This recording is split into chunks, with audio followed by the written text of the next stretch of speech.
I mean by that is when you're preparing to meet with Lindy and Hitch and Claude, you got to be prepared. And then basically what happens, or what we did at the draft, is we got together and we gathered everybody's best information and kind of came up with how we were going to play at these Olympics. And because it was bigger ice, we brought in Ralph Kruger, who spent so much time over there and is much more expert than we are, to help us with some of the decision-making and things we were going to do as far as penalty killing and our play in the neutral zone. So by doing all that, you've been through all your Detroit Red Wings stuff and therefore prepared for training camp way ahead of when you would have. Does that issue there, the big ice, does that make this not more interesting? Because I know you find coaching any hockey game with any team interesting, but otherwise, if it were another tournament in an NHL-sized rink, it would be a matter of doing the same thing. Whereas this one is you're trying to repeat, but in a very different circumstance, not only overseas, not only in Russia,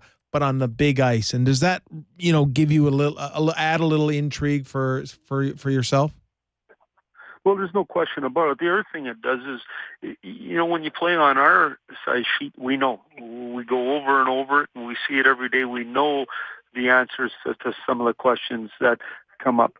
Here, we don't know the answers. And why we think, as a coaching staff, it's important to have support like Ralph is just the fact that, for example, you get over there and you give up a few power play goals in your first game, and you think it's because you can't pressure on the big ice, and he's been there forever, and he says, no, you can. Well, you don't want to be suddenly backing off and playing cautious when you don't have to, just because you don't really know how to play on the big surface. So I think that's critical. Even though in 97 in Geneva at the World Junior Tournament, we played on the big ice, and when I was there in Prague in 04, we played on the big ice.